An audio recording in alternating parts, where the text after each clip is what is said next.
Hello and welcome to the IGN UK podcast. It's me, Simon, with Joe. Hi. And Matt. Hello. I haven't had a Muller Corner today to get me in the mood because I'm just feeling so pumped from all the good stuff we have to watch and play at the moment. Yeah, Joe, do you know what I mean? If you had cornflakes and banana yogurt at this time when you're this pumped already, who knows what's going to happen to you? Is that your preferred Muller Corner? It's not necessarily. I don't think I even have a preferred Muller Corner because I love them all so much. I'm talking about the sweetie ones though. I'm not a big fan of the jam ones as much. Never enjoyed. Yeah, I the used to have those element. a lot as a kid, but I wouldn't choose them now. I feel feels very childish. up. I like the little chocolate balls. Do you know what I did have though before this? Just because I don't want my stomach rumbling during the recording. No one wants that, and so I had a little. Have you ever had a nopper? Sorry, what? There's going to be some European listeners here that know exactly what I'm talking about. A nopper is a. Where's it actually from? I should know this. It's kind of a wafer sort of bar. Yeah. Is it German? Like a Tunnux caramel. I think it's German. wafer. Not really. It's more like a as in like Like a pink it's easy lady to search, type innit? biscuit. Yeah, the one I had is like a square. It's wafer, and it's kind of got a cream filling in between the wafers, but also sort of a hazelnut Nutella layer. Oh, well, it's And it's got definitely chocolate European then. Fucking Yeah, love it their is. hazelnut It's very spreads over nice, there. but yeah, it's very good. Yeah, get yourself a nopper. KONPPERS. Get the knoppers in. Where are you finding an opera at? I think you can get them anywhere. I think you can get them in an Aldi, probably, because it's German. I think we ordered them from Ocado. Do you? Yes. Fancy knoppers. There we go. But yeah, get yourself a nopper. Anyway, so much to talk about this week that probably shouldn't have waffled about wafers for a good 2 minutes. Very but good. we've got there was a Nintendo Direct last night, Yes. which was actually, do you know what? There was stuff to enjoy. Sometimes with Nintendo Directs, I find myself switching off a little bit because You're an absolute Philistine and a rube. sometimes they're not that interesting. Let's be fair. Nope, But there's quite a that's few not things fair. to talk about in this one. I think it's very fair. We've also, what else have we got coming up? We've all seen Dune, which isn't a small thing. We'll talk about Dune a bit. I've played Guardians of the Galaxy. We've got all sorts. We've got all sorts coming up. So let's get on with it. Starting with the Nintendo Direct. Is there anywhere else to start? But I lost the announcement. my goddamn fucking mind at this bit. I had no laughed idea my what head to off. do. So we're talking about the cast announcement for the animated Mario film.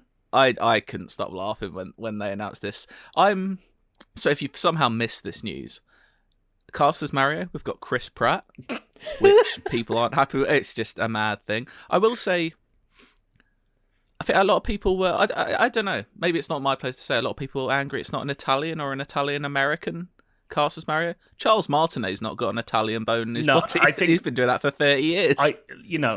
I'm sure there is a wider discussion to be had about that kind of thing. But I will say that in the very specific case of Mario, it's been an offensive accent this entire time. Now, I'm not saying we shouldn't try and get better. I'm just saying that this is not worse. No. We are in exactly the same situation as we were before. People seem, it only seems like, I know there's politics aside, I'm not getting into all of that. 5 years ago, Chris Pratt, everyone was like, love him in everything, Guardians, incredible. Is he Mario, though? Is he Mario? Is he Mario? Well, that's the question. Is he the voice of Mario? But did you think that Ryan Reynolds was the voice of Pikachu? I think the thing is with Pikachu, though, is, that's quite a different...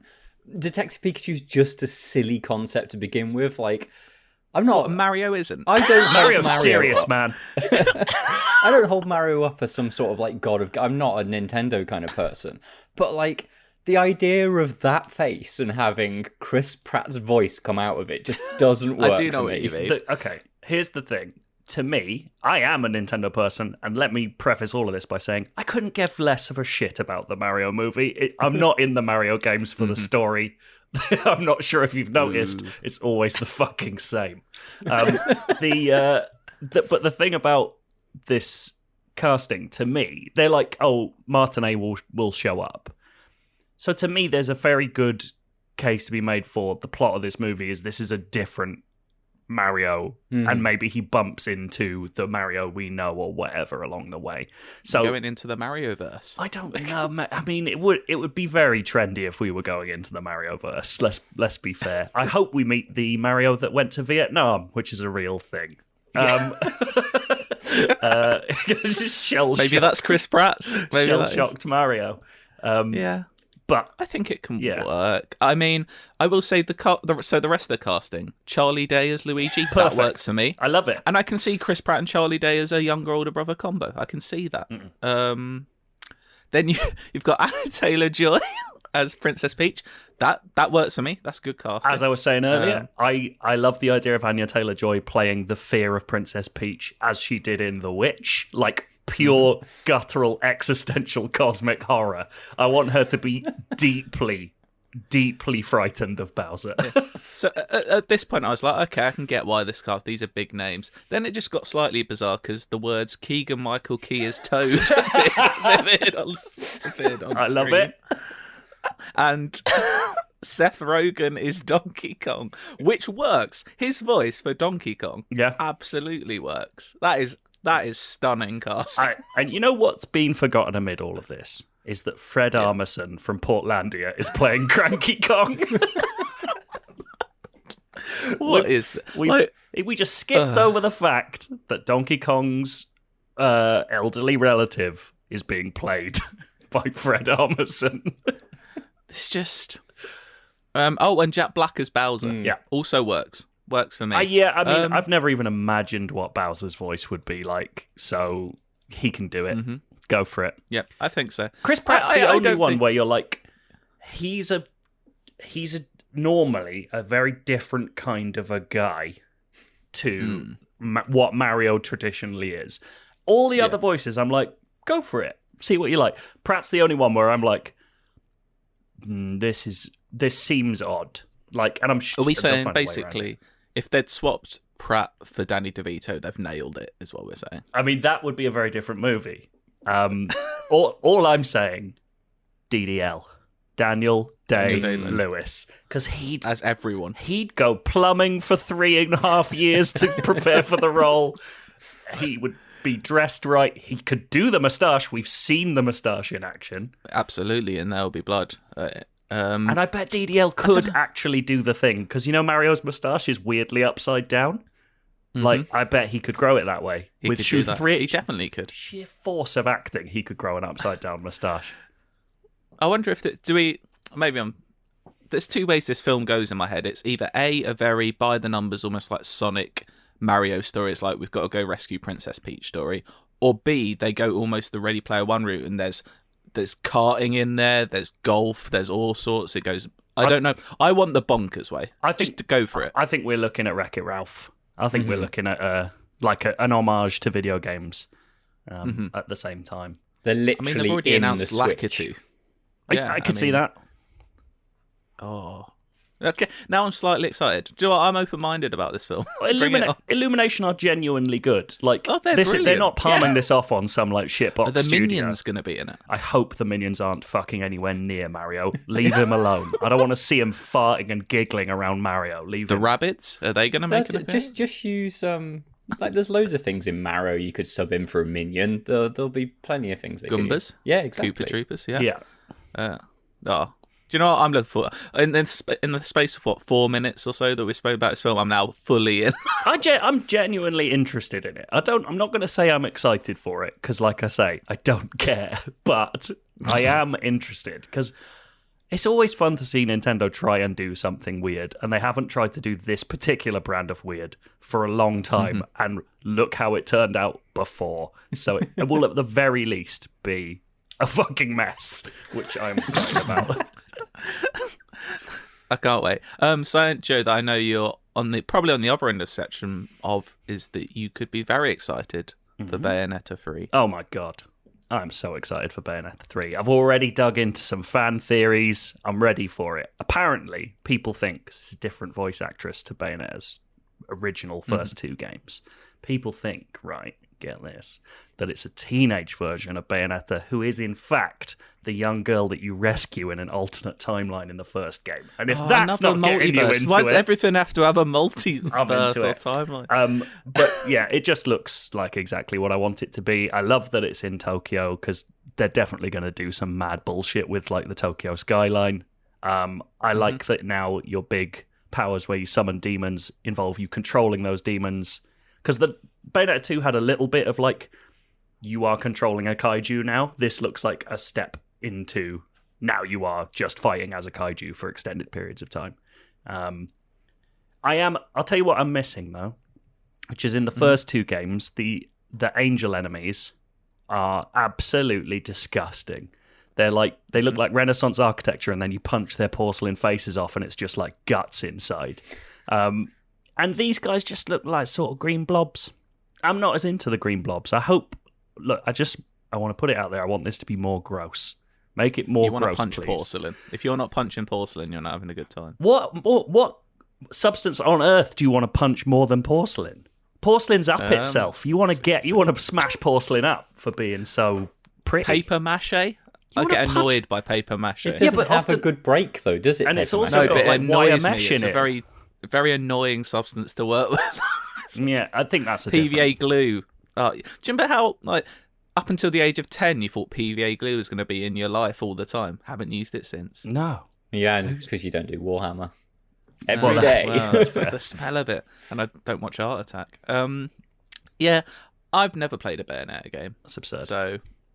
yeah, I don't know. Yeah, I've tried Platinum before. I think, it's you're either into Platinum games or you're not. I feel like. I think what you're saying fair? Is you're not into Platinum games, and you're generalising for everyone else on the planet. Exactly. Well, I feel like, I don't know, it's quite a Marmite brand of game for me, is what I'm trying to say. Action games? No, just all action games. Not action games. There's a very unique sort of style. You know what I mean? They're very front. There's a lot going on the screen. Even in that trailer, I was like, I don't know what is happening here. I will disrupt your theory, Simon, and say I like Platinum games, but I don't love them. But I quite like some of them. Smashed. I've done myself there because you just got punched like a porcelain angel. You piece of shit. I'm gonna throw you in the rain like a paper mache head and watch you. It's bonkers that we're going to have been waiting for this game for 5 years by the time it comes out. Yeah. It better be good. I hope for you that it is. Oh man, I'm going to replay both the first games. I can't wait. I'm so excited. Maybe I'll give them another go. But there we go. Who knows? Also announced as part of the Nintendo Online subscription is the expansion pack, which is going to be N64 and Mega Drive games, or Genesis if you're not from around here. They haven't announced the pricing yet, so I'm intrigued to know just how much extra it's going to cost to get Genesis and 64 games. Do you know what I think is a great look? Is having an online service that literally everyone thinks is shit, and then going, here's the stuff you actually wanted. Now pay us more for it. For more, yeah. Fuck me, Nintendo. They can't do this like normal people. And I know people will pay them, but if you want to play, not if you want to play them, but if you want to play them like you used to, here's 50 quid for another controller as well. Also, didn't they say that you have to be a member of the service in order to even be able to buy? Yeah. I didn't know that. Yeah, you have to be subscribed to pre-order or to get those controllers in the first place. It's just so stupid. I'm not too excited by it, mainly because one of the games I play on there is Super Mario 64. I've got that in the Mario collection I bought last year anyway, that you can't buy anymore, and that's probably why you can't buy it anymore. Another one is, I've never played Ocarina of Time, and that is on there. So I'm tempted for it for that, but I also wouldn't mind if they just re-released Ocarina of Time. I would genuinely rather go out and buy a second-hand 3DS off eBay and buy the remake of it. Well, do you know why? Because the remake's better than the original. Like, it has better stuff, and like the idea that they're not releasing the remake of that, and presumably Majora's Mask either, they made no mention of this being the versions that Grezzo worked on. Like, it's just fucking baffling to me, guys. Like, It's so easy to do, surely. I don't understand. Yeah. I feel like, I don't know, maybe I'm just not the crowd for this because I didn't grow up with those games. I was still like playing on PC and I was still playing on NES really when those games were coming out. So I don't have that nostalgia factor for especially the Sega games. But I look at them as like, I feel like around this time everyone's like, yes, they're all coming. And then you never hear anyone of actually playing them. Everyone's like, I'm glad I can play them. But are you really enjoying going back and playing those games? This thing, the Mega Drive section, there's stuff in there that I'm like, it's like I loved, when I was growing up, I loved Shining Force so much. Me and my brother would play Shining Force a lot whenever we could. I would love to play that again. I'm not upgrading my subscription to play it. Like, it should be an incentive for me to subscribe and stay subscribed, not we're going to squeeze more money out of you. It's fucking irritating. Have you tried to play Mario Kart 64 recently? Oh, God, it is a mess. Awful. Yeah. It's not good. It's like whenever anyone's like, oh, let's play a game of GoldenEye, and you turn it on and you're immediately sick because of the frame rate. Like, the other thing that I think is weird about it is it's like, there's not a lot of games here. It did feel like you'd gone to your grand's and she was like, I'm going to charge you this money and here's the bottom of a packet of digestives. Does your gran do that to you? I mean, she's dead, so... Harder. I mean, I wouldn't put it past one of my grandmas to charge me for games. For biscuits. Oh, for biscuits. Well, biscuits, mate. It's just such an anemic, like, collection of stuff. It's just like, we want more money for this very, very, very basic set of classic games. Because I was excited, weren't the rumours that there were going to be Game Boy games? Yeah, like Game Boy Color and Game Boy Advance games. I would have absolutely wanted to play those on my Switch because they're a lot harder to get a hold of. Like, if I could, I would pay that extra money if I could just go play Pokemon Gold and Silver on my Switch. I would do that. It's just insane to me that the Wii U had DS games on it, and I know that's part of the second screen thing and all that. But you're like, are we really at the point where like we're celebrating that N64 has finally come to Nintendo Switch? Like, it's just.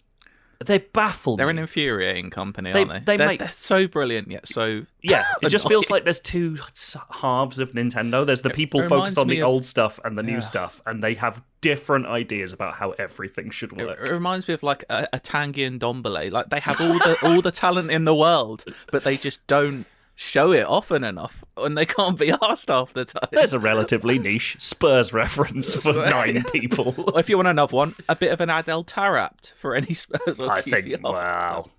Yeah, it's a bit harsh to call them an Adel Tarapt. Anyway. Look, Nintendo are the Tanguy and Dombele of the gaming world, we all know it. Yeah, I don't know. It's just infuriating. And, yeah, I don't think I'll be paying for that expansion. I'll tell you what. If you are, IGN_ you can feedback at IGN.com. Explain to us why we shouldn't be angry, yeah. Why we're wrong. Exactly. Go on, Joe. I was going to say, I'll tell you what I will fucking pay for, though. Kirby, you a Kirby boy? Land. I'm not a Kirby boy, but I'm a Kirby boy for this. Kirby and The Last of Us. Yes, please. If this hadn't leaked, it would have been a great reveal. Sadly, this one did leak. When this leaked. But honestly, I'm glad it leaked in the way it did, because when I saw that first bit of key art of him in front of the overgrown city, I was like, I genuinely sent a message to Reb on staff saying, like, I really hope this is an open world game. And it fucking is. It's an open world Kirby game about exploring a post-apocalyptic civilization. Is it Kirby Fallout? Kirby New Vegas? Honestly, the thing is, right, Kirby games, the good Kirby games have this like weird status among Nintendo platformers where like they're the only Nintendo platformers not about challenge, and it completely changes how they think about those games. Like, they're way more about experimenting within the boundaries of those places. So it's like, if you want, you can get the right power up and just float over the entire level and fuck off anything to do with it. And it's like, that's fine. Like, it's designed to let you do that. But if you want to, you can go and find the weirdest, most obscure power-ups and find different ways through that level. That maps so well onto an open world structure. I love the idea that the power-ups are going to be key to getting around, and like, I'll need to have like the little whip power-up to get to this place, and then I'll need to suck up this dude to fire a shot at this thing to open this thing. Like, if it is actually about like gating that world by using Kirby's powers. It's genuinely a brilliant idea for how they do those platformers. Like, I'm really into the idea. I just think it's cool. I love seeing them mess about with stuff like this. Like, this is Nintendo at its best to me, when they're just like fucking around with their own ideas. Dombele kind of, just like kind of slaloming through a few defenders and sliding in the bottom corner. This is that scooped goal of that Ndombele did with the green kit on last season. Away at Sheffield. Away at Sheffield United. I think it was. Matt looks so bored by this constant comparison. I want to know your full and intimate history with Kirby. Mine? Yeah. Tell us all. I'm aware that Kirby, I do not know Kirby. Is Kirby a boy or a girl or a non-gendered, non-binary character? Don't know. Probably. I don't know. What is Kirby? It's just a pink ball. It's the beautiful creation of Jigglypuff. That's all I know. Yeah, that's a good point. Never played a Kirby game. What is Kirby? So I'm searching in Google. He's described on Wikipedia as a young pink hero. That's what we go with, a young pink hero. Yeah. Developed by the HAL Laboratory, developed by HAL from 2001. Well, that's... Things you learn. HAL Laboratory, mate. That's where Satoru Iwata started out. He had a hand in creating Kirby. That's his deal. I just had a point about Kirby and I've completely lost it. That's okay. Don't you hate it when that happens about Kirby? I played one Kirby game on, it would have been the Game Boy Advance. I can't remember which one that would have been. But I don't know. Yeah, Kirby never grabbed me. Like, it's just not as fun as Mario, in my opinion. But it isn't. But that's why I think this is a good idea, because this feels like it's taking the thing that is good about Kirby and putting it in a more sensible structure. That's what I want. Like, I feel like putting it in an open world and basically using his mechanics as more of a puzzle thing than. I'm into that. Don't get me wrong. I think this will still be super, super easy. But if it's more about getting around and exploring than it is about challenge, I'm still fine with that. I like the idea of working out how to get about as Kirby and do weird stuff. Exactly. Into it. When is that? Did they say when that one's coming? I don't know if it got good shout. Don't know. Looking at it now. Spring 2022. Oh, okay. It's not too far away. No. I might give Kirby a little go. There we go. Do you know what? Kirby would be very useful for paper mache, because you have to blow up the balloon if you want to. For some reason, whenever I think of paper mache, I think of blowing up a balloon and just making like a head from paper mache. You've mentioned a head several times. You do. Yeah, I don't know if that's something everyone does at school. I think I remember making some papa mache canopic jars from ancient Egypt. There you go. I definitely made a head when I was at school, because I can remember me and 3 friends did a non-uniform day where we all went as characters from Hitchhiker's Guide, and we had to make someone a head for Zaphod, so he got his 2 heads. Yes, mate. That is you took non-uniform day to fancy dress level. Well, it was like those book-related non-uniform days where we had to come dressed as characters. I love those. Nice. Did anyone come as Kirby? He's not really got a book. He's probably written a book, Kirby. Splatoon 3. Joe, you added this. I'm not into Splatoon, but why? I did watch the trailer though, which is mad, because apparently the mammalians are back, are they? How can you not be into Splatoon? It seems like a thing. The only Nintendo game where I'd be like, Cardi would be into this, because it's about pure mastery and challenge. Is that what I'm about? No, you like getting better at stuff and being. I do, and I do like online competitive sort of shooters like that. In theory, I know what you mean. I should think be you into get Splatoon. well into Splatoon if you put some time into it, and I think maybe Splatoon 3 I'll become pro. You should. Yeah. I like Splatoon 3. The standard thing looks exactly the same. That's fine with me. I'm just happy that Splatoon continues to dig into its genuinely disturbing backstory about how this is after all humans have died and fish evolved to come onto the land. Which they bury in story in every game, and it's become clearer and clearer that that's what the story is. And now we're at the point where it's like, they're just going like, and now mammals are re-evolving. That's like fucking horror shit. I'm ready for it. I think they said apart from 2 cats, all mammals. There are 2 cats that if I remember the lore of Splatoon, were put in a sort of cryostasis by their owner when humanity was dying. I think that's what it was. I'm still not 100% sure what this story mode is, because they kind of... Is it an open world sort of story mode? Or they haven't really gone into Splatoon it, have they, 2's was more of a level-based kind of standard campaign. Yeah, the first one was pretty basic. The second one was like an actual little campaign, and I think they did an expansion that I never actually played. And this one looks like it's kind of delving a bit more into that side of things. But they're cool. I really like the Splatoon take on it, which was essentially like, how do we turn these mechanics into something that works sort of half as a platform and half as an action game? If they're still building on that stuff with new power-ups and all that kind of thing, I'm into it. But also, Splatoon's just really good, and I always play a month or two of it and then fall off because everyone gets way better than me. But I'm very excited about more. I'll mark my words. I'll try it this time. I believe in you. Splatoon 3. I'll give it a proper go. Matt, Voice of Cards seems like something that you might be interested in. The trailer didn't do a massive amount for me, which is a shame because I do like tarot. I think I will probably end up tarot cards. Well, Yoko was the was the one I was thinking, but yes, the art looks really nice because it's still got that kind of like nearness to it, and I'm sure the story will be good. I am not the biggest fan of when tabletop games look like tabletop games in their video game interpretation. Like, that guy has got such a creative brain. I wish that kind of like I could see that stuff happening in a more video game like. Easier and cheaper though, isn't it? It is. He's very good at story, and so because there's a demo of this, right? Like, I think I will play this demo, and it might be one of those that narratively it's enough to get me through, but I've never been a big fan of like games that like literally force you to throw the dice.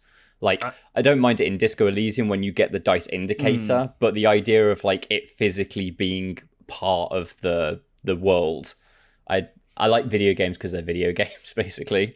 I do have to, I'm confused that people I know this is a fairly quick turnaround project, seemingly, for Tarot, so I can see why it might be a little more basic visually, but in a world where 2 Hand of Fate games exist and the people who made Hand of Fate don't exist anymore, someone just nicked that idea. It's so good. If you don't know, it's a game about building decks and then playing those cards influences real 3D environments that you end up fighting or traveling through.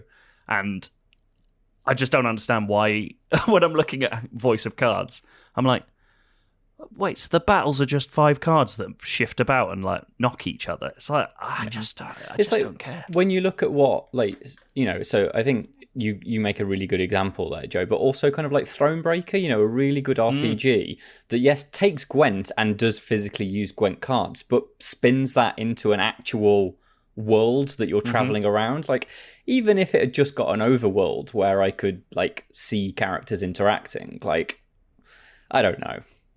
It's difficult to be fully enthralled by a trailer that is literally just pieces of art being moved around. Yeah, we'll see. It's out in a month, I think, out at the end of October. Yeah, something like that. It's wild that it's just appeared out of nowhere. Like, yeah, I do. Well, like the weird thing is, I don't know if this is the project he was referring to. I think didn't Yoko Taro said his next game is something really like hard to explain. I don't know how I'd explain what it is. And if this is it, it's quite easy to explain what it is. It's a card-based RPG. But I don't know. Who am I to doubt the mind of Yoko Taro? That's all we're going to talk about from Nintendo, I think. There was other stuff there, like new Metroid Dread trailer, but I feel like we've seen about 8 of those already. Considering how, if you're into Metroid. How soon it's been since it was announced for the first time, it does feel like it's been shown a lot. Yes. Yeah, it's a bit of a weird one. But yeah, there's stuff like nothing else I think we'll cover from that. I mean, yeah, let us know what you thought. Obviously, I'm excited for Monster Hunter Rise. That's basically all I'll say. Oh yeah, there we go. There we go. We had to cover it. Why don't we talk about Dune, which is the new film from Denis Villeneuve of Blade Runner 2049. 7? 9? I just misremembered the number there. Prisoners, Arrival, Sicario. He's just very good. Yes. This film's not out for another month, but all 3 of us are very lucky enough to have already seen it. I think we all liked it kind of to varying degrees. Yeah.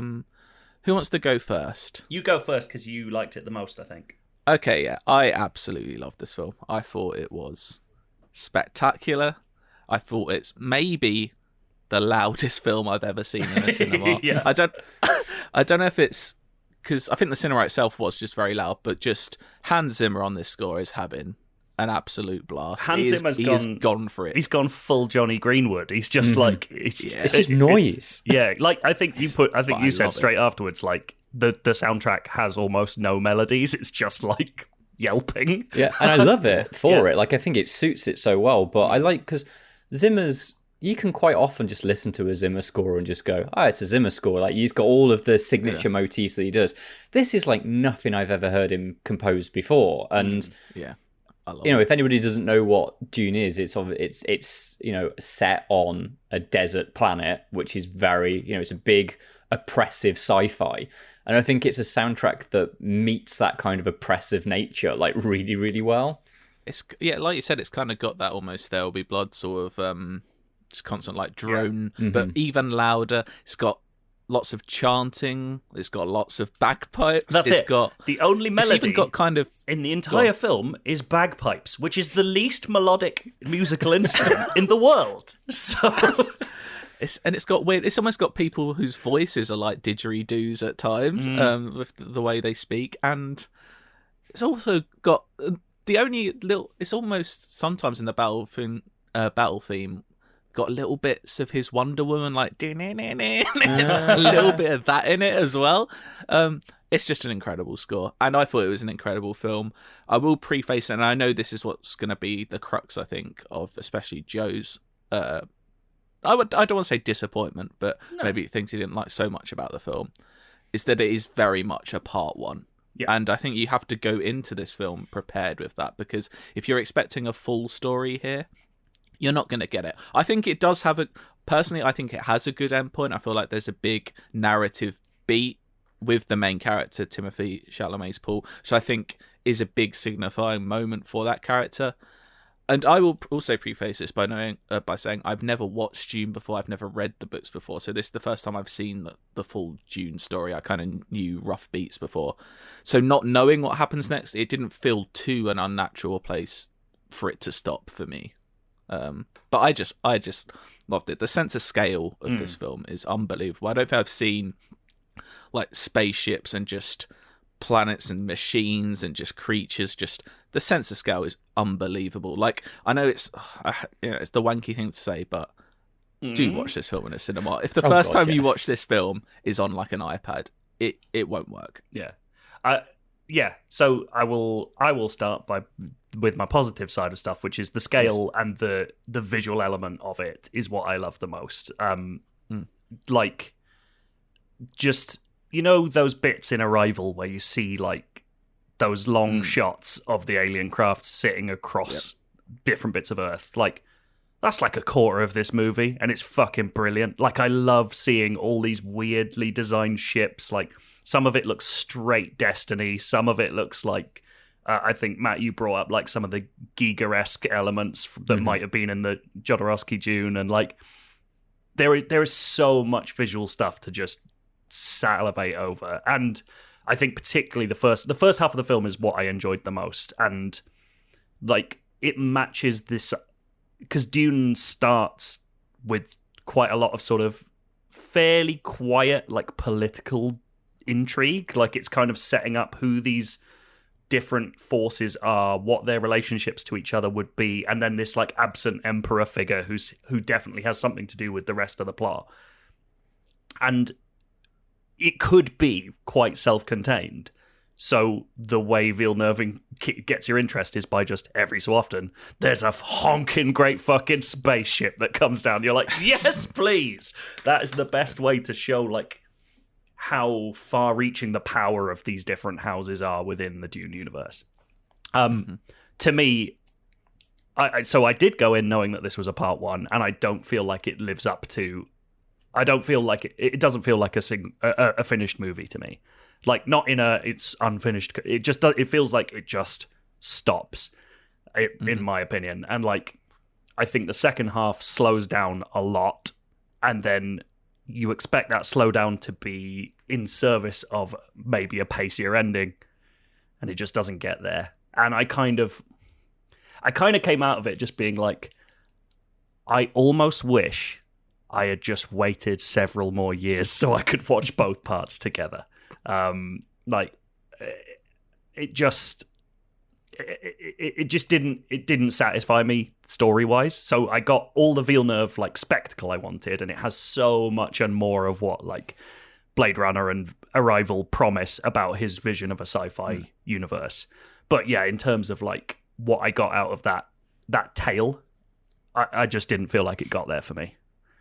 Mm-hmm. I feel like, Matt, you're somewhere in between us, maybe? Yeah, kind of like I liked it a hell of a lot. Like and so Dune is one of my favorite novels. I admire that book a lot.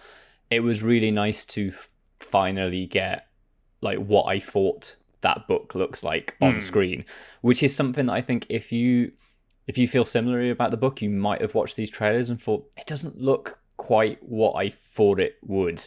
And I think that's because the trailers have hidden a lot of the most interesting parts of this film. Some of the costume design is full on fuck weird. Like, it's so good. Because the stuff that we've seen in the trailer is almost it's just people wearing kind of like a lot of the still suits, which are the kind of like the desert suits that people wear, but a lot of very standard looking military kind of folks. Some of the stuff when like you get to see the Imperium turn up and they've got like, I'm not going to say what these look like because it's best just to go in without knowing, but know that it's weird. And you mentioned, Kari, that you were quite surprised about how scary some of the stuff is. Well, yeah, like I thought some of the imagery was even like there's certainly one or two scenes. I was like, this looks like Bloodborne. I was like, what's going on here? Yeah, I'd love a science fiction Bloodborne with that kind of aesthetic, absolutely. But yeah, like the Harkonnens are realised so well, and kind of Baron Harkonnen, who's kind of like the principal kind of villain of the story. Is Stellan Skarsgård, and he's absolutely fucking disgusting in the best way possible. It feels like what I really liked about... So I have read...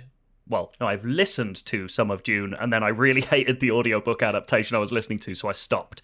But what I really like about Villeneuve's vision for these things, and what I think he captures really well about it, is this idea that like these are humans, but they've gotten to a point at which they are essentially aliens to us. And I think he really captures that idea that these are like branching versions of the same species to some extent. And I think like the level to which he gets to with that side of things is so cool. Like it's really exciting. Yeah, I loved it so much, and maybe part of it is just I've been it's been a long time. Like I've been to cinema 2 or 3 times in the last year, like since things have started opening up again. This felt like the first time I was like, I'm seeing something in the cinema that is... So I still haven't seen Shang-Chi, which I think a lot of people had with that. Just seeing like mad, just really incredible to look at action on a screen. Like for me, that was this, and like it has... We're not going to spoil this film at all, just because it's not out for a month, and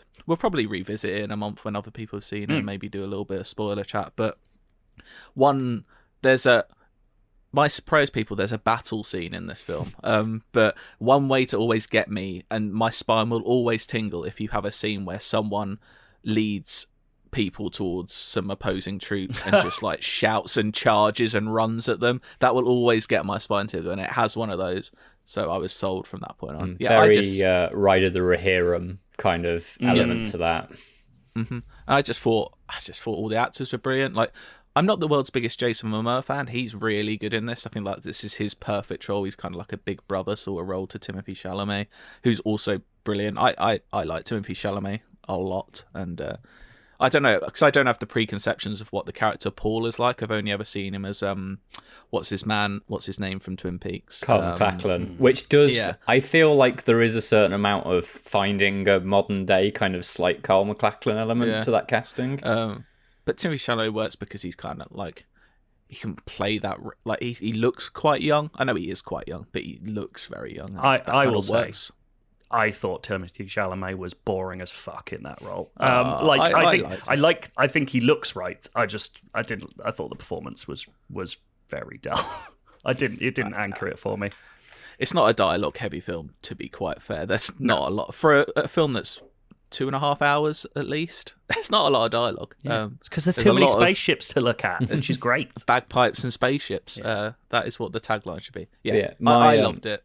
My kind of like where I then come between you and Joe is I agree with Joe that like it's not got a 3-act structure because it literally ends at the midpoint of the book. So whereas kind of like, for example, kind of films like Lord of the Rings, which obviously is split into multiple parts, but each of those stories is written as a 3-act structure. Dune doesn't have that. And going in, I had no idea where they choose in the book to finish it. I sort of, and I know that this is not something you can do commercially. I would much rather have gone into that cinema for 4 hours and had the entire story told. Yeah. Rather than waiting to have like a 5-hour version of the same story. I think they could have sped the pacing up a little bit and got all of the story done in a shorter film. I also sounds like if you second part. Sorry, I also think it's hard. Yeah, I can't really say it without spoiling stuff for people who I don't know. I think there's a point where you could end on. You could extend the length of what that thing was and have a really interesting, like, origin story and end at a way more impactful cliffhanger, and I would have probably enjoyed it more despite knowing that I was being told way less of the story. Nice. Well, I hope he gets to make part 2 at least, because I don't think that's actually confirmed to be in production, so hopefully he does get to make that. Apparently I think it does literally open with the words part 1, so it feels very confident that they're going to get there. You'd like to imagine he does. Apparently I think I read recently that he said part 2 is the rest of book 1 and also the whole of book 2. No, I think he said he wants to do book 2, which is Dune Messiah, which I sort of feel you need to, because there are certain plot elements that happen in the first book that don't necessarily feel completely paid off until you've read Dune Messiah as well. So I think that's a good idea, but it wouldn't surprise me if film 2 has elements of book 2 in it. Kind of mix and match a bit. Yeah. I don't know, I'm looking forward to that a lot. June is out, in a month, so I'm sorry if you're excited. You have to wait a bit longer, but I just do see it at the cinema if you have the chance. No matter how negative I sound, I'm only negative with regards to Cardi's level of love. I still think this is a really good film and one very much worth watching. And I think whatever your opinion on it, you'll come out with something interesting to say and to think about. Like, it's not a dull movie by any means. So apart from that that when we were watching it, that family of 3 a few rows in front of us that just left an hour in because the music was so loud. Was it an hour? I thought it was even less than an hour in. It might have been less. It was probably like 40 minutes or so. It was quite. To be fair, I think the kid wasn't that old, so they might have just been scared. It does feel weird bringing a family of 3 to a press screening. I don't know.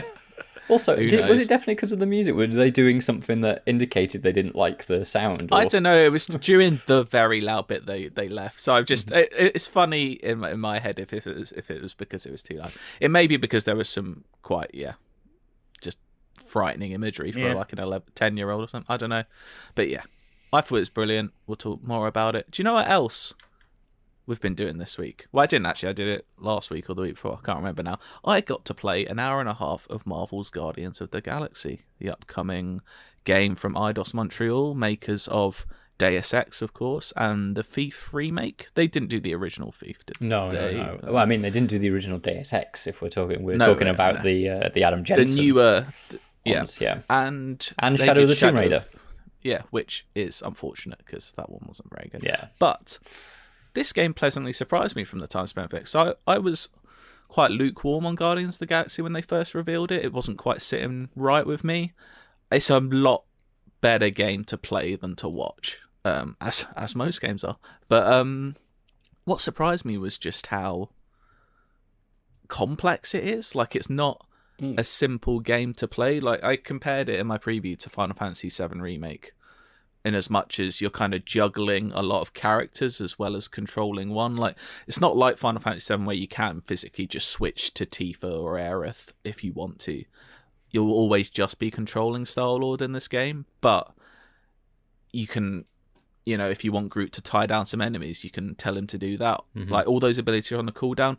You're basically kind of playing it almost like a complex action game with combos, because you have to remember, right, if I want Groot to do this, I have to hold in L1, then press square, then circle, because you're going to have to go through different menu screens where it's like L1 to bring up the character menu, square to select Groot out of the 4 members, and then another button press to select which one of his 4 abilities you want to do as well. I think it may... And the problem is, I was a little overwhelmed at the start, and I think that's because I was dropped in chapter 5 and didn't do any of the tutorials, and I was just kind of on the fly learning how to play this game. But I had a lot of fun with it, and it's not easy either. Like, I died quite a few times. When you're selecting like your characters and stuff like that, does it do what Final Fantasy does, and it slows it down to like a absolute crawl? So you've got time to go through those nested menus. Yeah. But you're just having to juggle a lot in your mind of like, right, what cooldown do I have? Because you also have Star-Lord's abilities, but then there's also, so each enemy has a stagger bar, a bit like Final Fantasy. So if they're staggered, you can press square, circle and triangle. I was playing on PlayStation. You can press those at the same time, and that'll do what's called a flare attack, which will deal heavy damage. And then there's also your momentum bar, which is one of my favorite things. So you kind of, if you're keeping up doing lots of cool combat moves without like taking damage and kind of stringing them together, you build up your momentum bar, which once full, if you press in both L1 and R1 together, you can huddle up, which not only gives you a break because your thumbs will be sore after a little while, but basically it huddles up Star-Lord and the rest of the Guardians together, and you'll have one of 2 dialogue choices based on what they say. And if you select the right one of the 2, the whole team gets stat boosts like defense and attack buffs. If you press the wrong one, then only Star-Lord gets the buff. So you're always going to get a buff.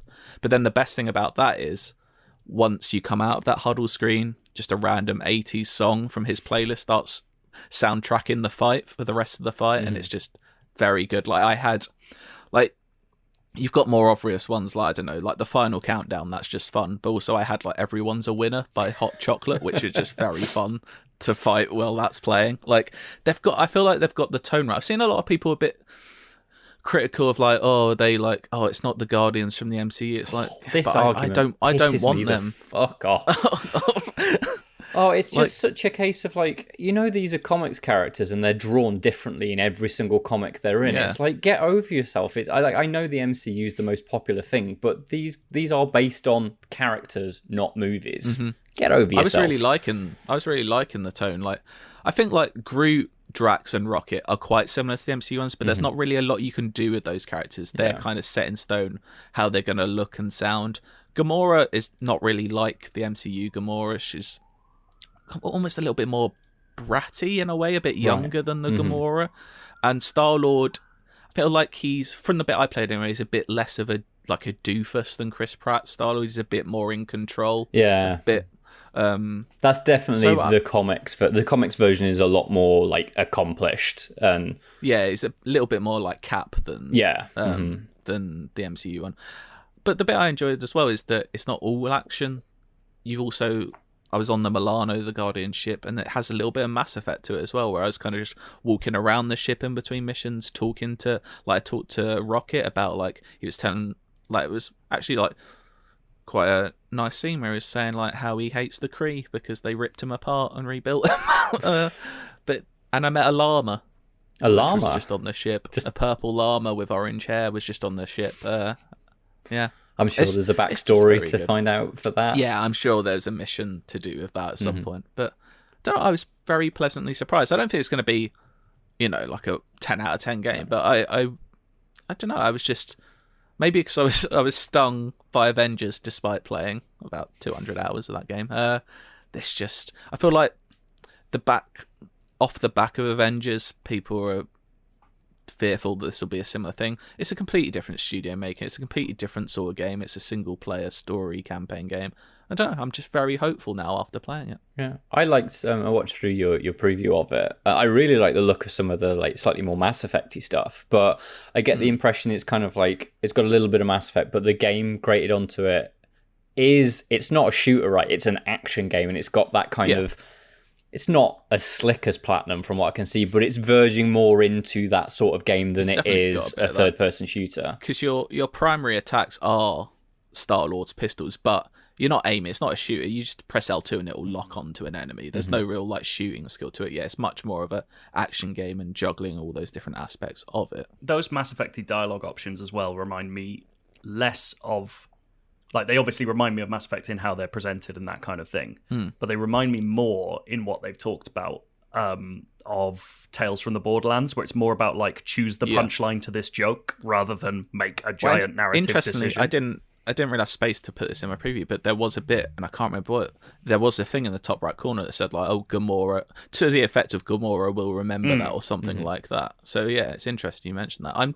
There's a lot going on in this game. It's just a lot more than I think I first gave it credit for. Just first impressions, and I'm very excited. It played well. It looks nice. Don't know if you got any more questions about Guardians, but. It's out in another month, I think.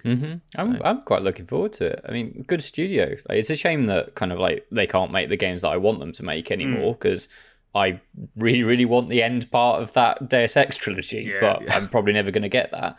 But like, absolutely right. This feels like more to their, not necessarily strengths, because it's not the same thing as what they've really ever made before, but I don't think they worked very well as a good fit for Tomb Raider. It just didn't pan out in the way that I'd hoped it would. And hopefully they found something in what sounds like quite a systems kind of heavy game, surprisingly, for a Marvel game.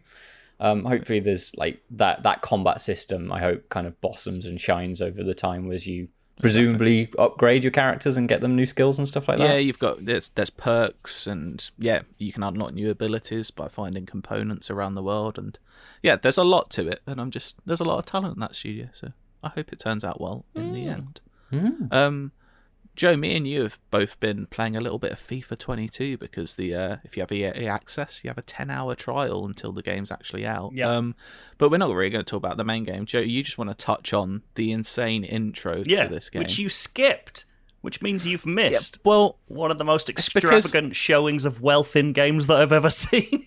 I think it's because I was impatient. I was semi-aware I'm on a 10-hour timer here. I'm not going to waste time watching an intro video. It's not an intro video. It's a full playable sequence. And now I'm sad. Right. Now let me explain to you. So, FIFA, a few years ago, was really leaning quite heavily into story-based stuff, which I thought was A, bad, and B, brilliant, because I loved how bad it was. The journey of Alex Hunter was always a pleasure for me. I always played it. This does not have that, but what it has is, in service of a tutorial, you have this weird sequence that begins with David Beckham ordering crepes on a balcony, which is odd. Then it kind of goes down in this Parisian hotel, and you customize a character who is late for an appointment of some kind. And then it becomes like this weird Nike advert bullshit of him running through Paris with a lady who's passing a football to him to teach you the mechanics. But as you go, you meet Beckham, Eric Cantona, then you get into PSG Stadium and play a bunch of tutorials with Thierry Henry and Kylian Mbappe. All fully voiced, like all the actual people doing these voices. So Kylian Mbappe's like, yeah, what I really like is getting the ball passed to me. And you're like, whoa, it's Kylian Mbappe saying things that footballers like. And Thierry Henry's like really cool. Thierry Henry, then, you get invited to watch a PSG game. Thierry Henry takes you to buy a suit. And it takes you to a suit shop where you customize your characters, like what would be your manager attire if you bring that character into career mode. So you buy a suit.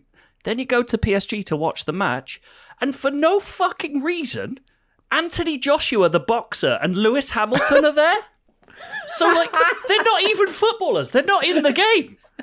And they're not voiced. They're just digital facsimiles of two of the most famous sports people in the world. You walk out to the PSG game, and then David Beckham has a chat with you again. Like it's come full circle, like your journey's complete. Wow. And then you play the tutorial match, which is just PSG versus Chelsea in the Champions League.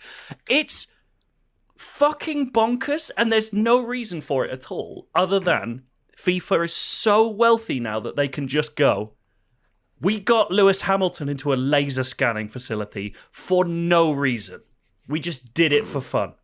And like, I'm kind of impressed. Like, it's Do you remember do you remember Skate? How it always started with the full motion video intros, where it was all the skaters doing stuff.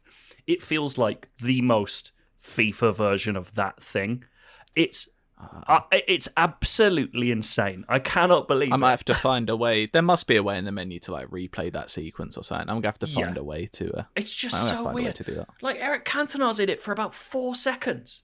It's like, how much work did you have to do to get a full middle-aged Eric Cantona model into this game?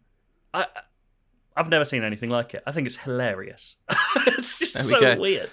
That's Joe's tip. If you're going to start FIFA 22 next week, do not skip the intro like me. Do not be a fool. Do it. Embrace the madness. Embrace the chaos. Embrace FIFA 22. It's great. Before we get to an end of the search, let's talk about a couple of Netflix shows. First one I'm going to talk about is Sex Education Season 3. Me and Matt have both finished this, I believe. Joe, have you started watching? No, I haven't. I love Series 1 and 2, but I just haven't got around to this yet. Mm-hmm. I really liked Season 3. I think it has some bits I don't like as much, but I think overall it might be my favourite season of all three. Yeah, I really enjoyed it. I feel like I kind of took it for granted the first 2 series of how good it was. Season 3, I kept watching. I was like, this is actually really, really good television. I think it's coming off the back of Ted Lasso, which I've fallen off a bit, because I feel like Sex Education has really sweet moments. It's a really nice show, but also I think addresses its real world topics in a really good way that's not kind of pandering or it's got a bit of kind bite of dumbing to it down. I like it. It does have a bit of bite to it has, but it also has those very sweet bits which they never really cross into saccharine, which is Ted Lasso for me is just too sweet. It's too like trying to like give you like marshmallows and a cup of hot chocolate like every second it's on. I'm just like, it's a bit too much for me. I've not watched Ted Lasso, and part of it was because obviously I don't have necessarily the football thing, but when everybody was like, oh, it's not really about football, but when I started hearing about how sweet I can't deal with stuff that's that sweet. I need a little bit of bite to what I like. So but anyway, that's why I like Sex Education so much, I think, because it has a bit of everything. I really like Season 3 a lot.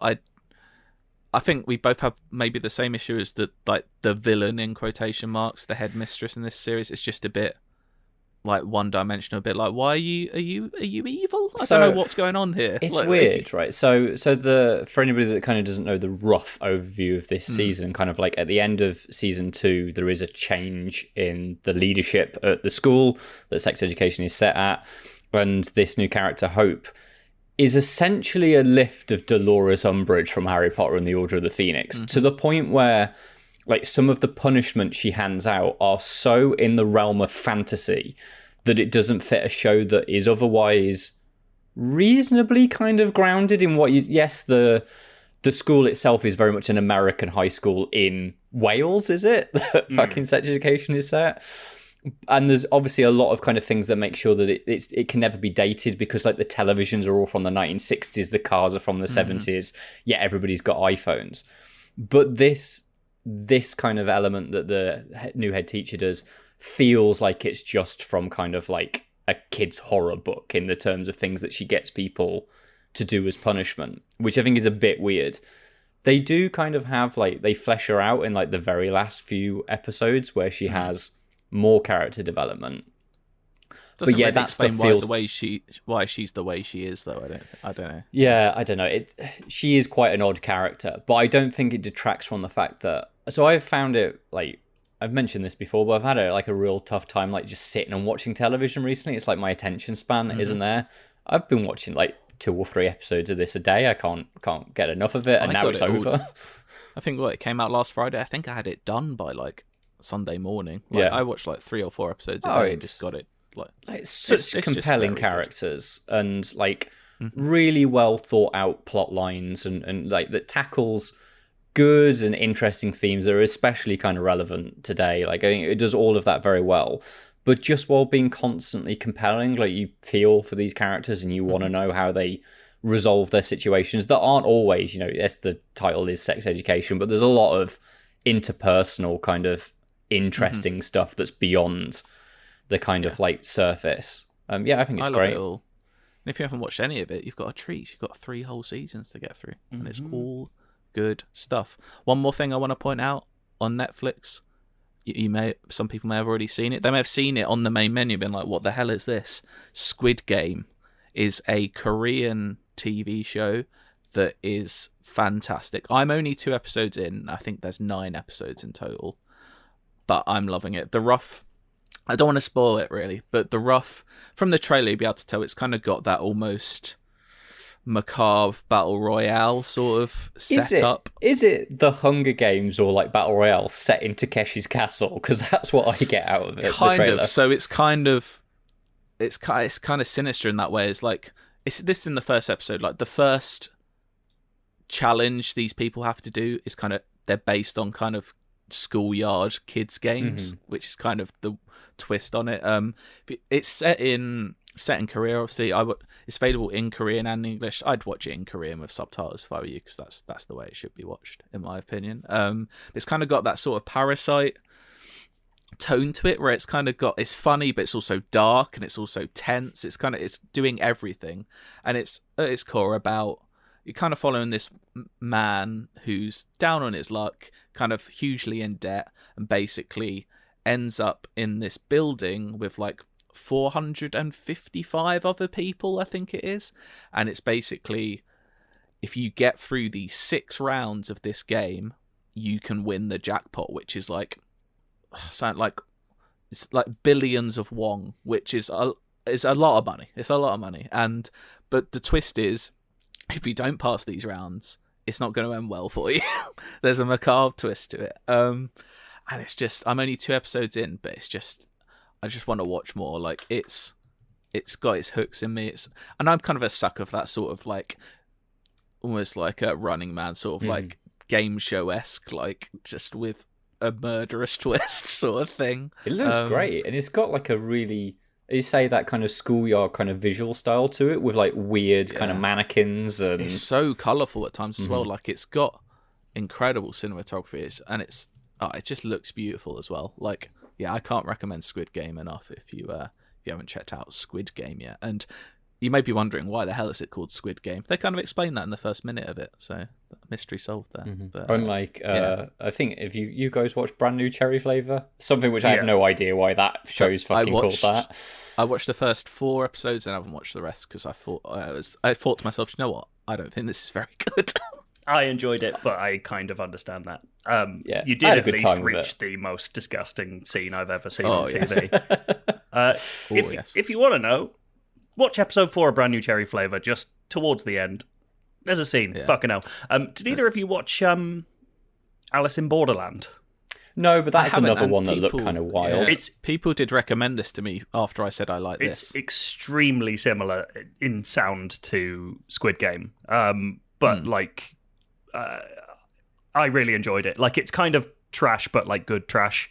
Okay. And yeah, there's a lot of the same sort of stuff going on there. So if you're enjoying Squid Game, I would say have a look at that. I will say Squid Game, not all trash though, just very well made, very good. Watch Squid Game. Oh, Midnight Mass starts today as well. I'm going to go through that 'cause apparently that's meant to be unbelievable. But maybe we'll talk about that next week. Because for now, it's time for an endless search. Inside, it's a UK IGN crew. Yeah, on the ones and twos. We got the games gonna play for you. Inside, I got a question for you. Hold tight the DJ, we coming through. Yeah, on the ones and twos. We got the games gonna play for you. Inside, I got a question for you. It's the endless search. We've got a quick, simple, endless search this week, and it's a game that I think we enjoyed playing, but we've only really done it once or twice. It's the Metacritic game, where I'm going to pick 5 different topics here. You each have to give me 1 game each that you think has the highest Metacritic score to beat your opponent. Simple game. 5 to play for, 5 points to play for. Let's get it going. So the first one I want you to think of. Let me get Metacritic up first. How about that? I would like you to think of a game made by a UK developer. Okay. Is it it the highest Metacritic score you can think of? Is it anybody goes first, or are you going to pick someone to go first? Do you want, Matt? You can go first. Okay. There you go. Because the one studio I'm thinking of is slightly hazy as to whether they are UK or US, because they have. If you say it, then me and Joe we can judge it if. And then, and then can I change my mind if you judge it not to be a UK studio? Yeah. We won't just not allow you to have an answer. Rockstar, would you consider Rockstar a UK studio? I would, personally. Okay, Red Dead Redemption 2. Okay.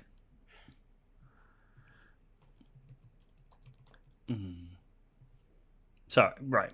Say the category again. UK developer. A game developed in the UK. Yeah. Just making sure.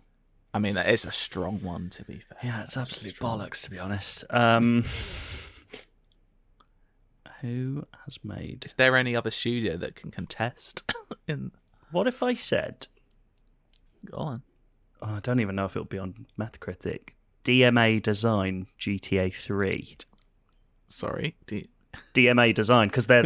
Was GTA 3 done by DMA, was it? I think it was half and half. I think they switch. I'm going to make sure that's true, but I'm pretty sure DMA Design became Rockstar North during GTA 3. I think. Is GTA 3 even on there? It is on there. Let me make sure that's definitely right. DMA Design developed GTA 3. DMA Design became Rockstar Studios March of the year after. Come on! There we go. I still think Matt might beat me, but Red Dead Redemption 2 has a 97. Fuck yeah, I'm doomed. Grand Theft Auto 3 has a 97. You're gonna have a second guess from both of you to get the point here. But quick fire. I've got an idea. Go on, Matt. What have you got? So I will go for Batman Arkham City. Bollocks! From Rocksteady. Fuck it. Arkham Asylum. Like me. On what platform, Matt? I will go for the Xbox 360 version. Oh, actually, and what platform do you want? Can I change? Can I change it? Can I change it? I mean, it's more interesting if it's not the same studios. This is down to Matt. How do you feel about Joe changing? I'm fine. No, we'll stay. It does feel like he's potentially cheating. It does. We'll stay. Okay then. It's fine. What do you? Arkham Asylum on what console do you want? Joe? Xbox 360. Cool. So, Batman Arkham Asylum on Xbox 360 has a 94. Wow. On Metacritic. It's higher than I thought. Arkham Asylum has... Wait, you just said Arkham Asylum. Sorry, that was City. You piss. Sorry. Arkham City has a 94 on Metacritic. Batman Arkham Asylum has a 92. I think you just said Asylum twice again. Never mind. Anyway, 92 is higher. Yeah. 92 City I has think 94, is high. Asylum has 92. 1 point to Matt. That's okay. Number 2. A game based on a movie license. So this license has to have originated as a film. So it can't be a Harry Potter game because that originated as a book, for example. Yeah, gotcha. But even though that those games are based on the original films, property has to have been a film. Right, okay. I'm sure I could think of better ones, but I've got one that I'm just going to stick with because I think it's funny. Well, it's Joe first, so what have you got for me? I'm going to say The Chronicles of Riddick, Escape from Butcher Bay. What console? I don't remember what it came out on. Yeah, let me have a look. I think there's only one option anyway. Okay. What are you going with? There's nothing better than that, is there? In the world. There's some good games out there. I know what my pick for this one would have been, but I don't know if it would have beaten Riddick. So. I've never played that game. I don't know. Like I'm stuck on a blank now. So I'm just gonna say, because this one is literally the only one that's floating in my head, the Monsters Inc. game on PlayStation 1. Wow. I mean, you could have had Alien Isolation. You could have had any Star Wars game. That's true. So, sorry. On what console? The PlayStation 1. I know, it was dreadful. I remember playing the demo disc of it. the Monsters Inc. Scream Team. Yeah, that's the one. That's the one, okay. So Chronicles of Riddick Escape from Butcher Bay has a 90 on Metacritic. Monsters Inc. Scream Team has a 65. It's higher than I expected. That's 1-1. We're making it interesting. That's what we want to see. Okay. Number 3. Any game on the Nintendo 3DS. It's Matt first, Matt isn't to it? go first. Then I will go with the Ocarina of Time remake. Or re-release, whatever you want to call it. It's not technically a remake, is it? But it's a 3D version of it. It's more than a remaster. I know what you mean. What are you going with, Joe? Can I'm you gonna- beat Ocarina? Yeah. I'm relying on the fact that people would have been scoring the changes as opposed to the game itself for that, and I think I'm going to go for. I've just second guessed. No, Super Mario 3D Land.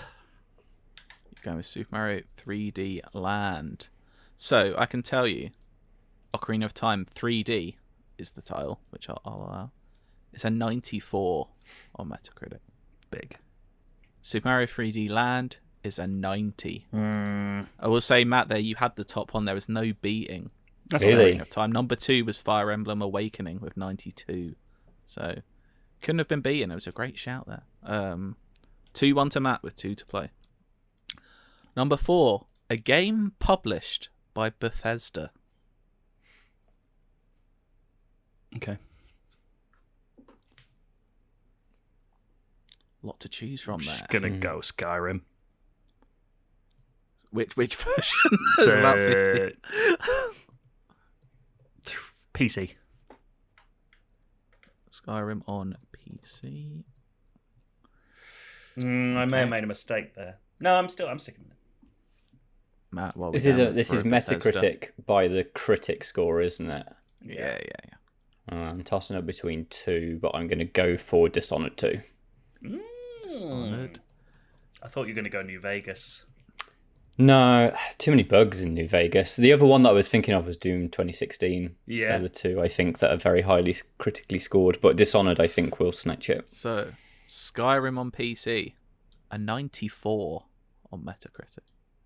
Dishonored 2, an 88, a lowly 88. Would you say you look offended there, Matt? I mean, yeah. I mean, it is absolutely. wrong. Yeah. I mean, I like Skyrim, but it's not as good as Dishonored 2, is it? Well, there we go. You know how you feel about Arcane? 10 out of 10 for everyone, isn't it? Not everyone, no, but No, always not everyone. high. But do you know what? That's made it fun. Because that means it's 2-2 going into the final topic here. And this one, I don't know if there'll be any contention about what counts here. I think we'll be civil about it. I want any game taking place from an isometric point of view, on an isometric game. I wish I was going first on this one. Was it me It's first? Matt to go first, yeah. Divinity Original Sin 2. Oh, okay. That wasn't what I was going to go for. There was one of 2 I would have gone for. Assume you want the PC release. Please, of that? yes. I'm going to go for Hades on PC. That's what I would have, yeah. It would have been those 2. Those are the 2 I would have thought. Hades on PC, you say? Yeah? Oh, does that count early access reviews? I don't, on Metacritic, I don't think it does. But let's go PC. Okay. Divinity Original Sin 2 has a 93 on Metacritic. Hades has a 93. We need another you one bugger. each. Oh. I've got one. One more each. What have you got? I've got to wait for Matt. Give don't me I? those ISOs. Do I have to wait for Matt? If do you know what? It's the bonus round, so if you have one, Disco I feel like Elysium. it's free for all now. Sorry, what was that? Disco Elysium. Disco. Oh, Okay. he's got it. PC. Oh, You go ahead. Final Cut PC. Oh, I was about to drop in and say, can't be a bastard. Bastard at my own self. Only 10 critic reviews for that. That's weird. Really? I will then go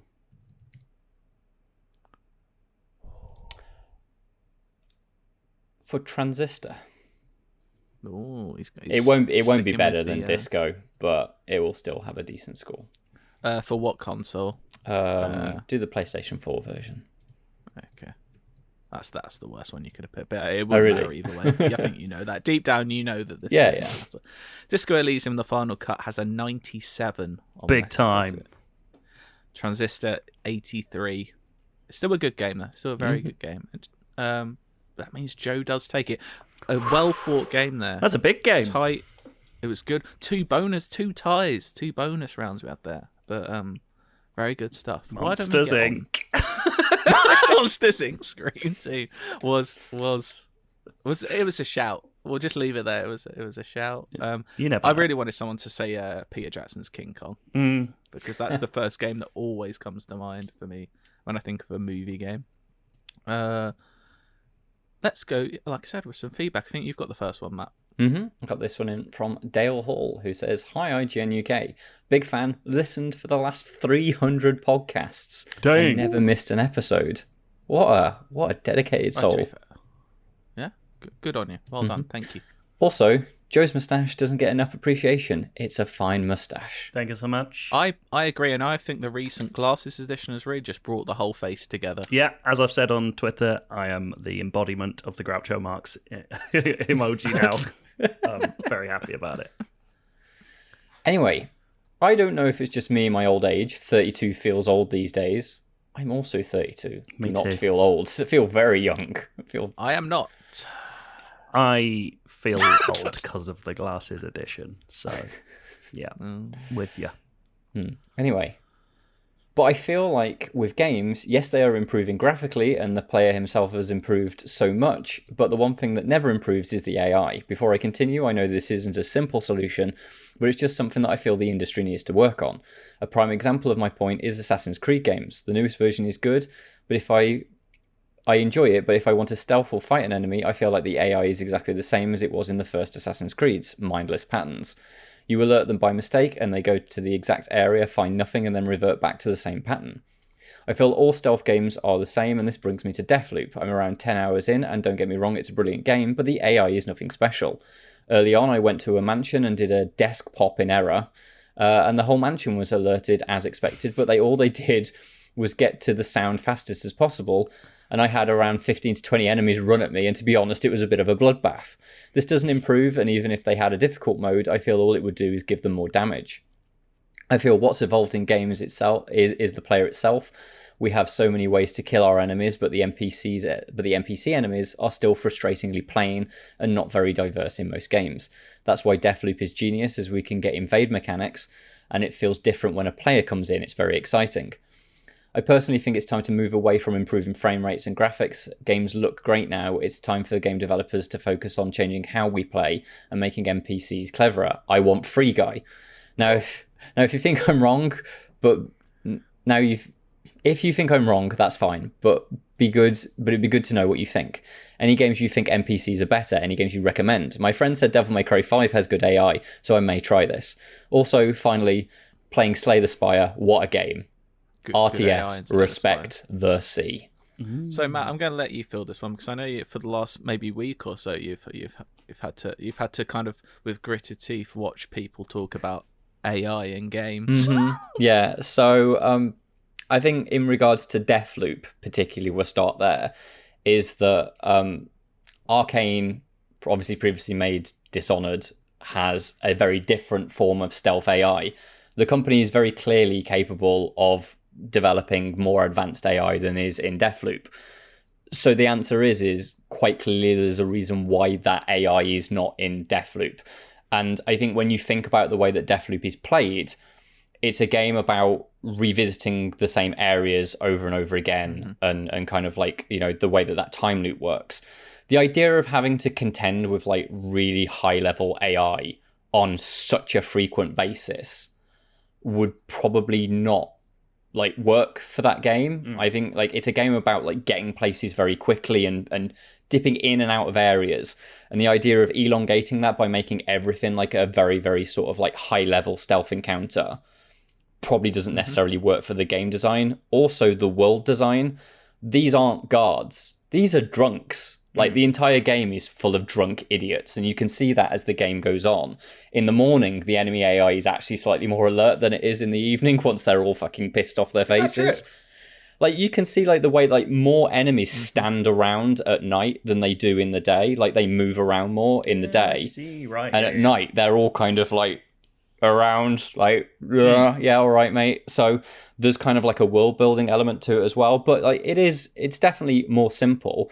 The reason why I still give it a 10 out of 10, I don't think it makes the game any less enjoyable. I actually think in terms of the power fantasy that Deathloop builds over its arc, it's kind of important to be able to like mow the shit through those enemies as you want. Like, I think the way that AI is designed fits into so many aspects of the way that the game works that I think it does work very well.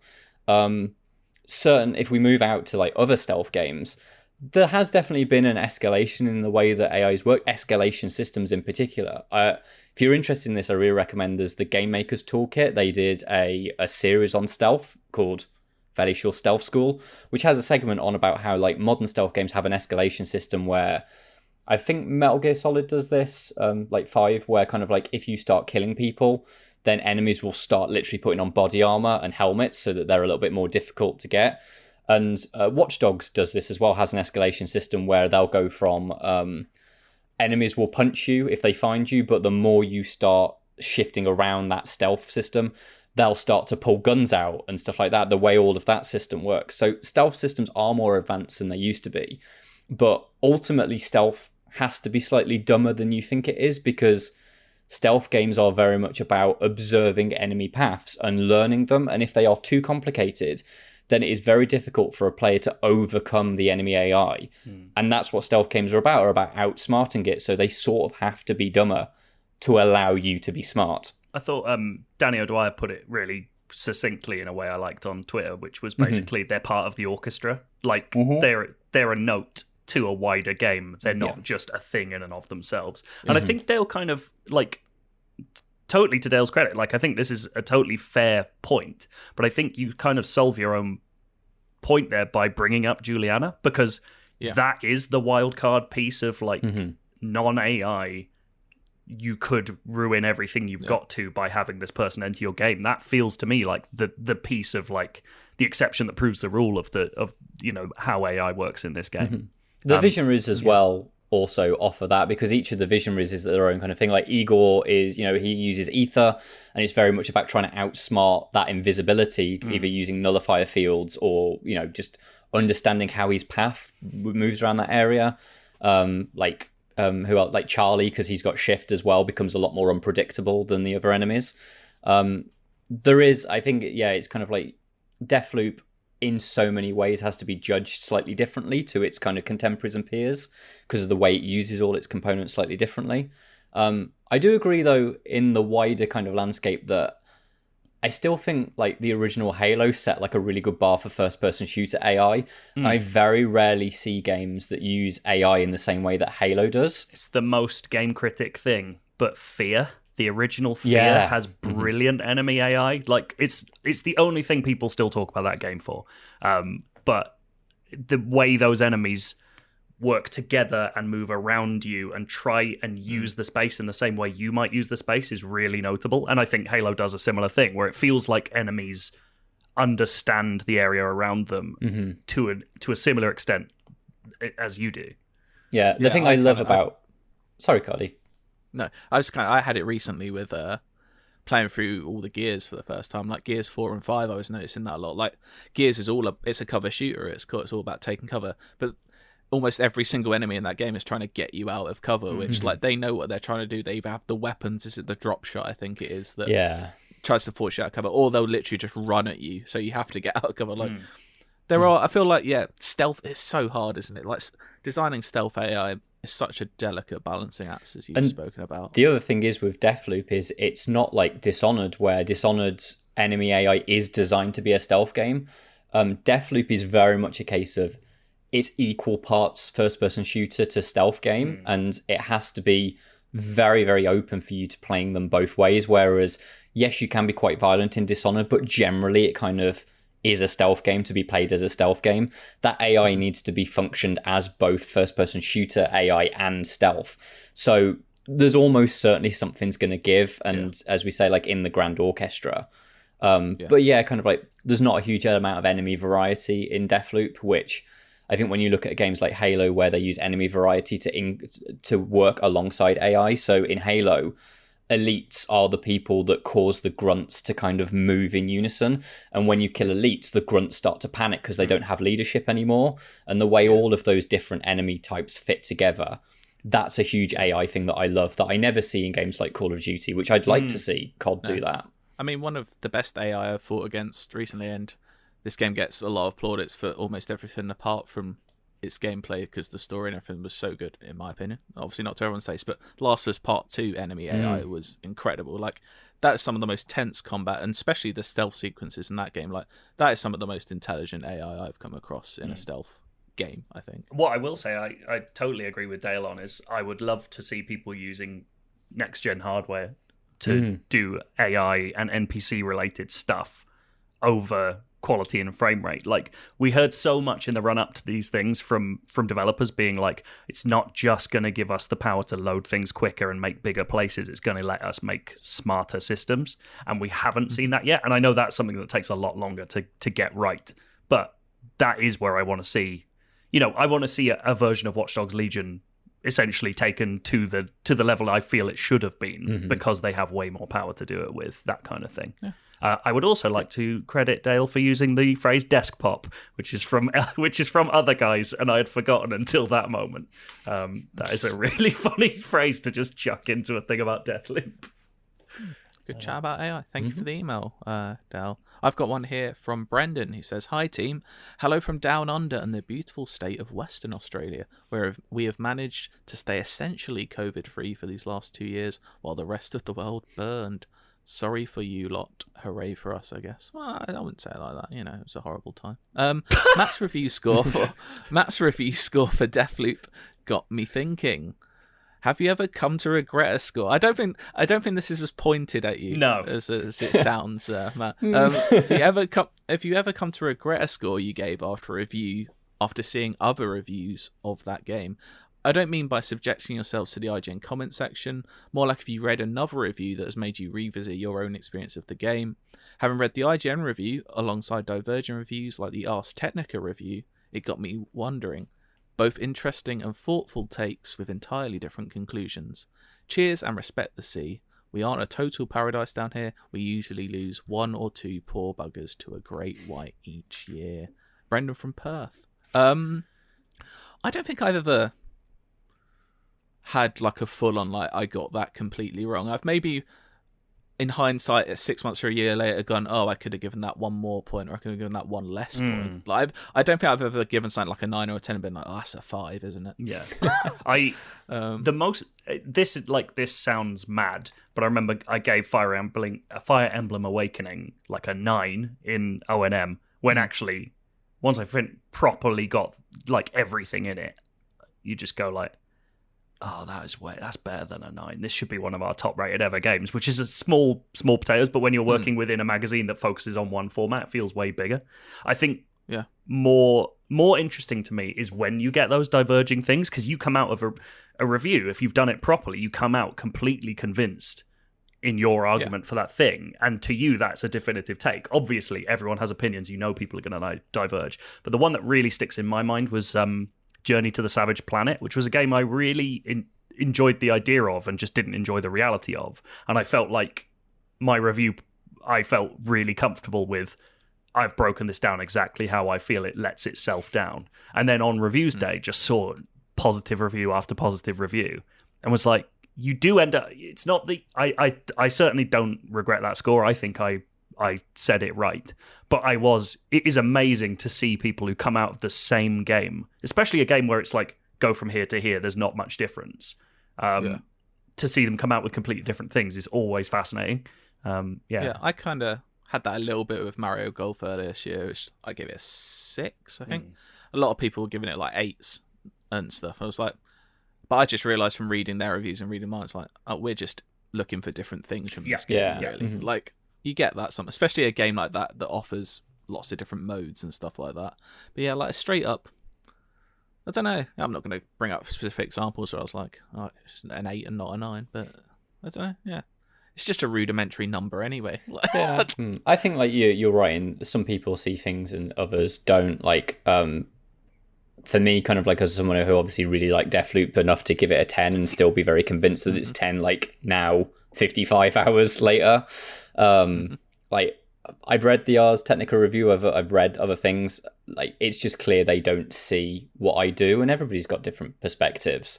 Exactly. And you know, for some people it doesn't fit. I have read reviews that I think either missed the point or have straight up like missed an item, like, or a thing that's in Deathloop. There was like, you're criticizing it for something it doesn't have, but it actually does have it, which. Is understandable in a game that's so, isn't it? Yeah, it's such a complicated game that I think it is easy to miss certain things. And also there are things that I know in the tutorial that even friends missed that was like, oh no, and they figured out that, so for example, I know the people that have only figured out that the grenades could transform way later into the game, presumably because that tutorial comes quite early when you're being bombarded with information. And those grenades don't seem so useful in the main game, but when you become Juliana, are a huge part of her toolkit. Yeah. I've never used grenades. Yeah, I use them all the time as Juliana. They're massive as proximity charges. They're massively important to my playstyle. I know I quite liked Wonder Woman 1984, and I stand by the 8 out of 10 I gave it. I thought it was a great, fun little like throwback to kind of the Christopher Reeve era. I know people fucking hate that movie. I still stand by. I had a good time with it. Yeah, it's all opinion. Yeah, very rarely do I have a regret about. Like, I think we actually talked about this yesterday, Matt. Like, Once Upon a Time in Hollywood, the latest Tarantino film's a good example of this. Like, me and you saw that film together, and I remember when we both came out of it, neither of us really liked it. Like, you really don't like that film. Yeah. I came out thinking, oh, it's like a 6, like a 5. I've watched that film 5 times since now, and now it's like a 9 or a 10 for me. I think that film is incredible. Like, so opinions can change over time. Yeah. I feel like that's with films and stuff that happens more often. Like, rarely, I don't think I've ever played a game and then played it again and gone like with a game though, right? Like, oh, I was completely wrong. Yeah, the only thing that I think kind of like that I've done for IGN that like I've changed kind of a thing, like I reviewed Tenet and I gave it an 8. And like I think Tenet is a really good cinema movie. And like it's got a lot of good stuff going on from a visual perspective. I think over time I've mellowed out on it, and that's not necessarily to do with the there's obviously been quite a backlash against Tenet and people don't like that film, and it's less to do with that. It's more a case of it's kind of faded in my memory to the point where I don't necessarily think it's clearly not got the strength that the other Nolan films have. And so I probably consider dropping it a point at this point, but that has only come over months of like... Especially when we review film or TV, you watch something once for 2 hours, then normally the next day or the same day write a review. Well, don't really have time to really write on the same day. Yeah, don't have time to really decompress, and then a week later you can find yourself in a different place. But anyway, that's the business we're in. Joe, one last bit of feedback. Yes. This is from Will. All right, lads. 2 exclamation marks, so I just assumed big intonation. Playing through the fantastic... Before you read this, I'm sorry, I just want to say, we didn't get any feedback about people's favourite Muller Corners. I thought that would be a big hit. Sometimes you don't know what will hit. Chris was a big hit. Muller Corners, people, maybe you need to broaden out to yoghurt. Yeah, that's it. Now, if we're talking yoghurt, can I just bring up my favourite before we start Will's email? Go on. Yeah. You ever had the Tesco Finest fudge yoghurt? Yes, I have. Right. Matt, you haven't. Allow me to open your eyes to a new world of texture. Right? It is it's got bits of fudge in it. Right. It's a delicious creamy yogurt with bits of fudge in it. But, crucially, there are bits in it that feel like they're bits of fudge. but when you get them, they pop and they've got more fudge yogurt in them. It's honestly one of the most delightful sensations I've ever had eating. It's going on the shopping list. If it still exists, I haven't had it for years. Oh my god, it's the best. Speaking of fudge yogurt, have you ever had the Collective's gourmet Russian fudge, like Greek style? Is that the one that's like it's got fudge in the bottom and then on the top they're it's got like the normal big yogurt? tubs. Yeah, you have to. So it's like Greek yogurt and then fudge like They do a sauce. Like, you have to banoffee mix one it in. that's fucking great. I've never even heard they of the know how to Collective. Do you have to like sign up to a cult to get in or something? No, they're in like every supermarket. Good the on 'em. Collective. Get yourself one of those, lad. You'll enjoy that. Tesco Finest Blueberry, also a winner. Anyway, Will's email reads, "All right, lads. Playing through the fantastic Deathloop recently reminded me of the developer's other superb game, Prey. Specifically, the DLC they made called Moon Crash, in which you are basically in a time loop having to get 5 crew members to escape a moon base over and over until you find the best path for all of them. This is without doubt the best DLC I've ever played and is almost a full-length game in itself. My question is, what's the best DLC you have ever played? Cheers, boys, and remember to respect the sea. Will from sunny, shitty Reading." I love great description. That's superb. Mine might be an obvious one. I'm going with Red Dead Redemption Undead Nightmare. You know, I've never played Basically Undead its Nightmare. own game. Never played it. Get it? Is it on my game? Maybe it was on Game Pass. I don't think it is anymore. Yeah, I don't know. Play Undead Nightmare. Bring it out on It'll still hold Switch, up. lads. Come on. I know the one that I should have played that I never have, which is, I think maybe one of you will say it, is the Witcher 3. Yeah, DLC. Blood and Hearts of Wine. Stone specifically for me. Blood and Wine's See, amazing. I've not played Hearts of Stone, but I reviewed Blood and Wine and gave it a 9. Like, I think it's like they just built like an entire other RPG that's like fucking 45 hours long. It's incredible. Blood and Wine is the more like astounding achievement in DLC. But to me, Hearts of Stone is the best quest in the whole of The Witcher, which is a game with some of the best quests ever written. And the way it uses the existing world and ties in this character, Gaunter O'Dim. I'm not going to give it away because if you haven't played it, I swear to God, like just go and play this DLC as soon as you can. It's fucking incredible, the stuff it does. It's horrible. It's funny. It has one of the best boss battles, like best ending bosses I can remember in the way it messes with what you expect from it. It's fucking unbelievable. Like, thinking back on that stuff just makes me more and more sad about Cyberpunk because you look at what that same group of people made just a few years before. It's absolutely incredible. Hearts of I'm Stone. waiting for them to do like a complete PS5 because obviously they've said they want to do this PS5 kind of remaster of The Witcher, and that would be when I go through it all. It's meant to be coming the end of this year, isn't it? Yeah. Wow. Well, it's still technically scheduled. Yeah. Yeah, we'll see. I can't see that. I mean, I played The Witcher 3 at like a weird time, so I'd never really got the full patience to do every single thing in it. So I've played all the way through The Witcher, but got the worst ending because I didn't do any of kind of like the character kind of moments that help bolster to get a good ending. So I feel like I need to replay the entirety of that game. I might do a full replay when that PS5 version does come out. What DLC sticks in your mind? So if we're talking Arcane, the Knife of Dunwall and the Brigmore Witches go together to essentially create like Dishonored 1.5. Really, really good set there. But I really love the Old Hunters, which is the Bloodborne DLC. Like, fuck me, that's a good way to cap off a very good game.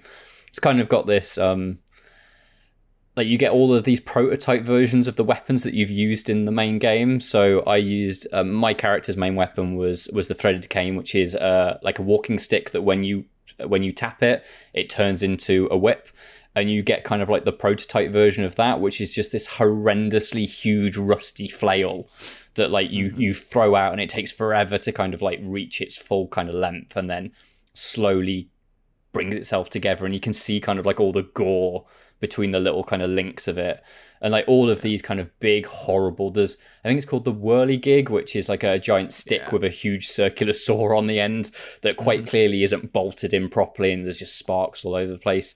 It's got this real kind of grimy texture to it, and the bosses are absolutely absurd. like some of the hardest things, but like such a real reward for kind of mastering them.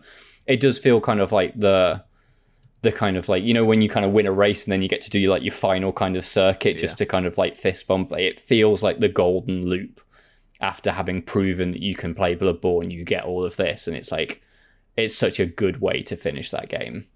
Nice. I just miss the times when we get full DLC for games, especially Rockstar, like the Ballad of Gay Tony for GTA. Like, I just miss those days where you'd get proper, like when Rockstar made more than one game every 7 years. Basically, is what I miss. Having just played through Mass Effect, the Citadel DLC was one of the best things in the whole of that trilogy. Lair of the Shadow Broker, excellent. Yeah, that's also good. Obviously, Left Behind from The Last of Us is also very good. Yeah, lots of good DLC out there. Let us know what your favourite DLC of all time maybe is at IGN_UK feedback at IGN.com, as well as your top yogurt recommendations. We have to play a bit of Dune, don't we, at the end? I think there's got to be a bit of Zimmer going absolutely mad. I'll try and find some Prepare your bagpipes. ears, friends. God, is this a new long? Oh God, an hour and 40. We do love a Well, chat. we included an Endless Search on top of a whole showcase worth of stuff. But we're just, we're so committed. God, we're committed. 100 minutes of pure power, that was. Oh, you really made not me have freak some out more? that I wasn't recording just then.